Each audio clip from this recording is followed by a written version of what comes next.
नमस्कार साथियों, कैसे आप सभी। उम्मीद है कि अच्छे होंगे, स्वस्थ होंगे, मस्त होंगे। बहुत दिनों बाद जो हम अपना वीडियो लेकर आ रहे हैं और ये वीडियो कक्षा 10 के लिए बहुत ही इम्पोर्टेंट होने वाला है, क्योंकि ये जो वीडियो है वो बोर्ड एग्जामिनेशन सीरीज है। और ये जो है इसमें जितने भी प्रैक्टिस सेट होंगे वो हम आपको समझाएंगे, कराएंगे और उसके साथ साथ जो है इसका सलूशन कराएंगे, ठीक है। और ये बोर्ड एग्जाम के लिए बहुत ही ज़बरदस्त ये वीडियो होने वाला है, क्योंकि बोर्ड एग्जाम में यहाँ से प्रश्न जो हम आपको बताएंगे लगभग पूछे ही पूछे जाएंगे। और आप ये देख सकते हैं कि मेरे पास जो है अभी शैक्षिक सत्र 2024 और 25 का ये जो है निर्धारित संशोधित पाठ्यक्रम पर आधारित है। यानी जो भी संशोधन हुआ है वो, और जो नहीं संशोधन हुआ, यानी जो संशोधन हुआ वही सब प्रश्न इसमें जो है डाले गए हैं। और ये जो संस्करण आप देख रहे हैं ये सन 2025 का है, ठीक है। 26 का जो मॉडल पेपर होगा, 7 मॉडल पेपर होते हैं, वो 7 मॉडल पेपर हम आपको बाद में कराएंगे। लेकिन अभी फिलहाल में आप जो 25 वाले हैं, जो 24 तक जो एग्ज़ाम थे हुए थे, उन वो सभी पेपर हैं। आप मेरे पास देख सकते हैं कि विथ ऑल सेट 2015 से 2024 तक, यानी 15 से लेकर 24 तक जितने भी सेट हुए हैं, पेपर हुए हैं, वो सब जो है सॉल्व हम कराएंगे चैप्टर वाइज। उसके साथ साथ बोर्ड एग्जाम 2024 के सभी 7 सेटों से हल सहित, यानी 24 तक जो पेपर हुआ है वो सभी के 7 जो मॉडल पेपर होते हैं वो 7 मॉडल पेपर आपको कराएंगे। जैसे देखिए HB है, HW है, HX है, HY है, HZ है, IA है, IB है, ठीक है, वो सभी हैं। तो आपको हम आज लेकर चल रहे हैं चैप्टर नंबर 1। बहुत बच्चों को दिक्कत होता है कि कैसे हम अपना पहला चैप्टर तैयार करें, और पहले चैप्टर में एकदम फिक्स होता है कि क्वेश्चन पूछा ही पूछा जाता है। और आपको पता है कि जो आपका एग्जाम होगा उसमें बहुविकल्पी प्रश्न होगा, वो या मार्कशीट आपको दिया जाएगा, उसमें 20 जो है बहुविकल्पी प्रश्न आपको क्या करने होंगे, भरने होंगे, ठीक है। तो आप केवल इस वीडियो को अंत तक देखिएगा और ये वीडियो आपको जरूर समझ में आ जाएगा, अच्छे से समझ में आएगा, ठीक है। मेरे पास जो सीरीज है वो आपको हम दिखा दें। मेरे पास जो सीरीज है वो कक्षा 10 का गणित है, और ये पब्लिक्स जो है ये काका पब्लिकेशन, और काका पब्लिकेशन बहुत ही मतलब बेहतरीन ये जो है क्या है आपका सीरीज है।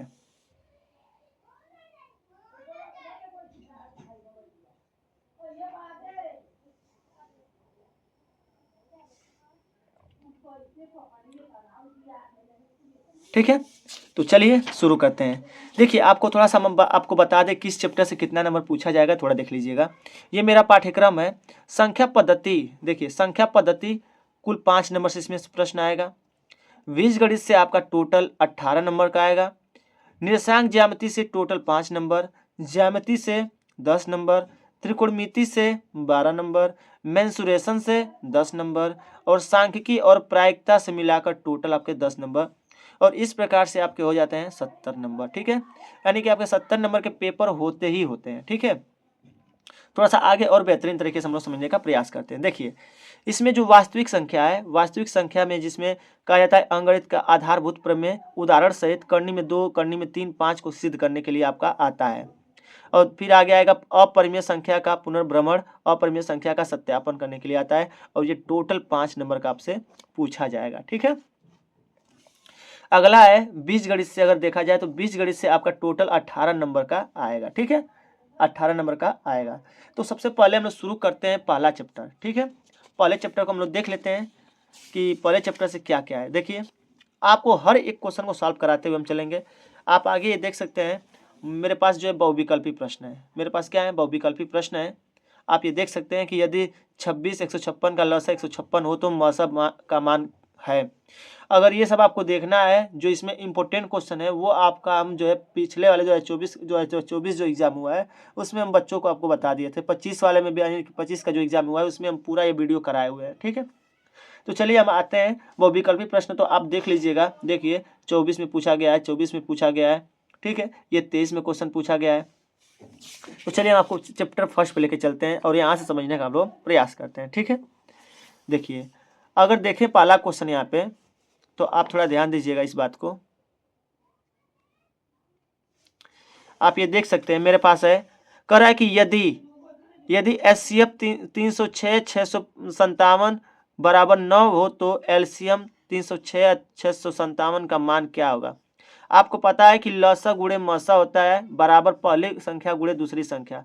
तो लसा गुणे मसा यानी कि HCF बराबर होता है पहली संख्या गुणे दूसरी संख्या। पहली संख्या 306 है, दूसरी संख्या कितनी है, 657 है। आप यहाँ पे रख देंगे और रखने के बाद इसका सलूशन करेंगे। इसी को केवल सॉल्व करना है आपको, ठीक है। आप यहाँ पे रख के यदि इजिली इसको देखें तो आप 306 गुणे 657 बटा 9 ठीक है। यदि इसके फार्मूले को आप जानना चाहें तो आपको हम पहले ही बता दिए हैं क्या होता है। लसा गुणे मसा बराबर पहली संख्या गुणे दूसरी संख्या। ठीक है, आप ये देख लीजिए, आपको ये सोल्यूशन करने के बाद कितना आएगा, 22,338 आएगा। ठीक है, अगला क्वेश्चन देखिए, बिल्कुल बेस सब कुछ वही है, जैसे ये क्वेश्चन है वैसे ही पहला क्वेश्चन भी है, इसमें ये भी है। ठीक है, आप इसको इजीली कर लेंगे। ठीक है, आगे देखिए, ये 19 है और 22 में पूछा गया है। ये जो है आपका केवल 22 में पूछा गया है। ये देखिए 24 में पूछा गया है, इसको समझ लीजिए थोड़ा सा। ये 24 में पूछा गया तो ये आपके लिए जरूरी है। 2520 दिया है, 2520 का पहले क्या सवाल है, अभाज्य गुणनखंड विधि द्वारा 2520 और 10,530 का लसा तथा मसा ज्ञात कीजिए। ये तो 5, 6, 7, 8 के बच्चे कर सकते हैं, तो आप तो अभी समझिए आप 10वीं के छात्र हैं। ठीक है, देखिए 2520 का क्या करेंगे, हम फैक्टर करेंगे। फैक्टर कैसे करते हैं, इसका हम लसा निकालेंगे। आपको पता होगा अभाज्य गुणनखंड विधि जिसको कहते हैं, अभाज्य गुणनखंड विधि द्वारा हम क्या करेंगे, इसका लसा निकालेंगे। देखिए यहाँ निकाला गया है 2520 का, 2 से कटेगा, फिर 2 से, फिर 2 से, 2 से, ऐसे कटते कटते चले जाएंगे और इस तरीके से आपका फिर यहाँ आएगा। देखिए यहाँ तक आएगा, आप इसको इजीली यहाँ तक काट लेंगे और लास्ट में देखिए आप देख सकते हैं क्या किया है यहाँ पे, यहाँ देख सकते हैं 2 गुणे 2 गुणे 2 गुणे 3 गुणे 3 गुणे 5 गुणे 7, यानी अगर आप यहाँ देखें तो आप 2 गुणे 2 गुणे 2 गुणे 3 गुणे 3 गुणे 5 गुणे 7 और 2 गुणे 3 गुणे 2, आप देख सकते हैं कि इसका पूरा फैक्टर यहाँ पे कर दिया है। फिर आगे 10,530 का फैक्टर कर दिया, आप यहाँ फैक्टर को भी देख सकते हैं। ठीक है, तो यहाँ पे देख लेंगे। अब रही बात इसमें लसक क्या होता है, लसा आप कैसे इसका निकालेंगे। ठीक है, तो लसा हम वो देखते हैं जो संख्या हो और उसकी जो अधिकतम घात होती है उसी को लेते हैं। तो आप अगर देखा जाए इस वाले में और इस वाले में ध्यान दीजिएगा, इसमें 2 के पावर 3 है, यहाँ 2 के पावर 3 है, 3 के पावर 2 है, 5 गुणे 7 है। यहाँ देखिए 2 के पावर 1 है, तो 2 के पावर 3 यहाँ पे, 2 के पावर 1 यहाँ पे, तो जो अधिकतम घात होगी उसी को हम लेते हैं, वो लसा के लिए होता है। तो इसमें से हम क्या लेंगे, 2 के पावर 3 ले लेंगे। तो आप यहाँ देख सकते हैं कि 2 के पावर 3 लिया है। फिर आगे 3 के पावर 2 है और यहाँ 3 के पावर 4 है, तो अधिकतम कौन हो जाएगा, आप देखिए 3 के पावर 4 अधिकतम हो जाएगा, तो यहाँ देखिए 3 के पावर 4 लिया है।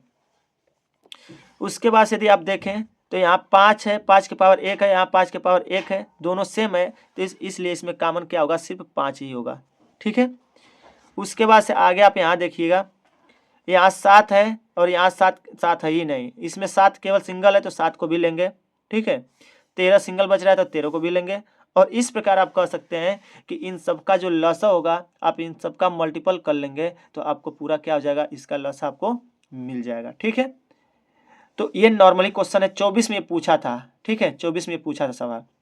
उसी तरह से अगला सवाल है 867 225 का लसा ज्ञात कीजिए। तो नॉर्मली आप ऐसे कर लेंगे, 867 का फैक्टर करेंगे, अभाज्य गुणनखंड करेंगे ऐसे, उसके बाद से 255 का करेंगे, उसके बाद से देखेंगे अधिकतम घात जो मिल जाएगी आप उसी को ले लेंगे। ठीक है, उसके बाद से आगे देखिए, ये हो जाएगा संख्या 92,510 का लसम ज्ञात कीजिए, आप ये भी कर ही लेंगे। ठीक है, आसान है इसलिए इसको हम नहीं बता रहे हैं। ठीक है, बाकी आगे जो क्वेश्चन देख सकते हैं, आगे CBSE बोर्ड 2018 दिल्ली का है, तो आपको जो क्वेश्चन पूछे गए वही क्वेश्चन आपको हम केवल दिखाने का प्रयास करेंगे। अब देखिए, जो सवाल में क्वेश्चन भर भर के पूछे जाते हैं वो क्वेश्चन कहाँ से पूछे जाते हैं, यहाँ से पूछे जाते हैं। देखिए 2020 में पूछा था, 2022 में पूछा था, 2024 में पूछा था और 25 में भी पूछा था, 25 में भी पूछा था। तो इस प्रकार से आप देख सकते हैं, और 25 में पूछा था, 26 में भी पूछेगा। आपको केवल एक समझा रहे हैं, समझिएगा, आपको ये इजीली आ जाएगा। ठीक है, सबसे पहले क्या करेंगे, लिखेंगे। देखिए दिया, सिद्ध कीजिए कि करनी में 3 एक अपरिमेय संख्या है, अतः यह सिद्ध कीजिए कि करनी में 3 - 5 एक अपरिमेय संख्या है। ये आपको सिद्ध करके दिखाना है। तो पहले आप करनी में 3 एक अपरिमेय संख्या, इसको आप सिद्ध कर लीजिए, तो यहाँ से आप इजीली सब कर जाएंगे। ठीक है, देखिए इसको कैसे करेंगे, ध्यान दीजिएगा। कर आइए हम इसके विपरीत यह मान लें कि करनी में 3 एक परिमेय संख्या है। क्या है, परिमेय संख्या, ये आपको ऐसे करना है। आइए हम इसके विपरीत यह मान लेते हैं, कहा तो है पर अपरिमेय है, लेकिन हम मान के चल रहे हैं परिमेय है, यहाँ तक लिख लेंगे। तब हम यह अभाज्य ऐसी संख्याएं ए और बी प्राप्त करेंगे। इन दो में संख्याएं लेना है जिसको हम मानेंगे अभाज्य है। ठीक है, ए और बी सहभाज्य क्या होता है, जिसका मसा 1 हो, सहभाज्य ले लिए। करनी में 3 को हम ए अपान बी के रूप में लिख सकते हैं और ये ए अपान बी के बराबर होगा, ठीक है। आगे इसका इसमें गुणा करेंगे तो क्या हो जाएगा, बी करनी में 3 बराबर ए हो जाएगा। आगे अब क्या करेंगे, दोनों पक्षों का स्क्वायर कर देंगे, दोनों पक्षों का होल स्क्वायर कर देंगे तो ये क्या हो जाएगा, बी का स्क्वायर हो जाएगा। अब करनी में 3 का स्क्वायर करेंगे तो करनी खत्म हो जाएगा, केवल 3 बचेगा और ए का स्क्वायर हो जाएगा ए हो। देखिए ये इसको हम मान लेते हैं समीकरण 1। अब देखिए कह रहा है कि ए स्क्वायर से 3 से विभाज्य है, जो ए स्क्वायर है वो 3 से विभाज्य है। जो ए स्क्वायर है वो किससे विभाज्य है, 3 से विभाज्य है। तो ए भी 3 से क्या होगा, विभाज्य होगा। यानी अगर आप यहाँ पे ए की जगह पे आप कोई भी नंबर ले लें, यानी 3 का स्क्वायर करें चाहे 3 का, ठीक है, 3 का स्क्वायर भी करते हैं तो 3 से कट जाएगा, ठीक है। और ए का मान केवल 3 भी लेते हैं तो 3 से कट जाएगा, यानी कि 3 से विभाज्य है, ठीक है। अब यहाँ देखिए मान लीजिए कि पी एक क्या है, अभाज्य संख्या है। यदि पी ए स्क्वायर को विभाजित करती है तो पी ए को भी विभाजित करेगी, जहाँ ए एक क्या है, धनात्मक पूर्णांक है। बस ऐसे काम करना है। अब यहाँ तक आप लिख लेंगे, ये हर एक सवाल में रट लीजिएगा, नहीं आए तो रट लीजिएगा, लेकिन रट लीजिएगा। उसके बाद से माना ए बराबर 3c है, मान लीजिएगा जो अभी आपका ये 3 आया है, ठीक है, जो 3 है ये 3, इसी को आप किसको मानिएगा, ए बराबर 3c मानिएगा। c एक पूर्णांक है। और समीकरण 1 और समीकरण 2 क्या करिएगा, समीकरण 1 और समीकरण 2 को सॉल्व करिएगा। जहाँ ए का मान 3c है वहाँ पे रख दीजिएगा, ए का मान 3c है तो यहाँ रखिएगा, क्या हो जाएगा, 3b स्क्वायर बराबर हो जाएगा 3c स्क्वायर। तो आप 3c जब रखेंगे तो 3 3 के 9 हो जाएगा, 80 का स्क्वायर हो जाएगा, तो 3b स्क्वायर बराबर 9c स्क्वायर, ठीक है। अब देखिए 3 से 9 खत्म हो जाएगा तो b स्क्वायर बराबर 3c स्क्वायर। अब देखिए क्या बोला है, b स्क्वायर 3 से विभाज्य है तो b भी क्या होगा, 3 से विभाज्य होगा। ऊपर की बात ही। अब लास्ट कंक्लूजन आपका निष्कर्ष क्या निकलेगा वो आप लिख दीजिए, पेपर के लिए काम हो जाएगा। अतः ए और बी में कम से कम एक उभयनिष्ठ गुणनखंड 3 है। 3 उभयनिष्ठ क्यों था, क्योंकि हर जगह 3 से ही कट रहा था। परंतु इस तथ्य का विरोधाभास प्राप्त होता है कि ए और बी सहभाज्य हैं। हमें यह विरोधाभास अपनी त्रुटिपूर्ण कल्पना के कारण प्राप्त हुआ है कि करनी में 3 एक परिमेय, अतः करनी में 3 एक अपरिमेय संख्या। ये केवल हमारी अवधारणा थी, हमारी केवल ये सोच थी कि ये करनी में जो 3 होता है ये परिमेय होता है, लेकिन ये गलत था, अपरिमेय होता है। तो साथियों इस प्रकार से आपने इस क्वेश्चन को देख लिए, ठीक है। तो साथियों अभी इसमें और भी जो क्वेश्चन बचेंगे देख सकते हैं आप लोग, वो हम लोग नेक्स्ट टाइम में देखेंगे, देख सकते हैं आप लोग। ये तो लगभग में आपका खत्म हो गया। देखिए आप इसी माध्यम पे क्या करेंगे, हर एक सवाल को करेंगे, हर एक माध्यम, एक सवाल को आप केवल माध्यम अब बना लीजिए। आप पूरा वीडियो को अच्छे से दिखा दे रहे हैं, आप इसको रोक के चाहे स्क्रीनशॉट आप मार के आप इसको लिखने का प्रयास कर सकते हैं। देख सकते हैं हम बिल्कुल आपको दिखा दे रहे हैं, ठीक है। आप केवल एक बार इसको रट लीजिएगा, हर एक सवाल आप इसको रख सकते हैं। देखिए आगे देखिए यहाँ पे 2024 में क्वेश्चन को पूछा गया है, 2024 में, ठीक है। तो आप एक सवाल को करने का प्रयास करिए और आपको एकदम उम्मीद है कि आपको आ जाएगा। और रही बात इसमें जो बहुविकल्पी प्रश्न थे, जो बहुविकल्पी थे, अभी 2-3 सवाल आपको बताए भी हैं, जो बहुविकल्पी है कुछ ज़्यादा नहीं है, लसम असा है, आप ये बहुत ईजिली कर लेंगे। देखिए 24 में क्वेश्चन पूछा गया, आप स्क्रीनशॉट ले लीजिएगा।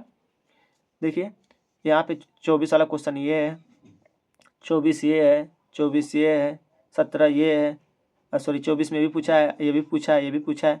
तो जितने ये सब 24 में पूछेगा आप इन क्वेश्चनों को सॉल्व कर लीजिएगा, क्योंकि रिपीटेड क्वेश्चन करता है हमेशा एग्जाम में, ठीक है, रिपीट क्वेश्चन होता है। तो साथियों उम्मीद है कि आपको क्वेश्चन समझ में आया होगा। ये पहला चैप्टर था वास्तविक संख्या, और इस चैप्टर से आपको पता है कि 5 अंक के प्रश्न पूछे जाएंगे पेपर में। तो आप इसको अगर अच्छे से कवर कर लेते हैं तो 5 नंबर आपका कहीं नहीं जाने वाला है, ठीक है।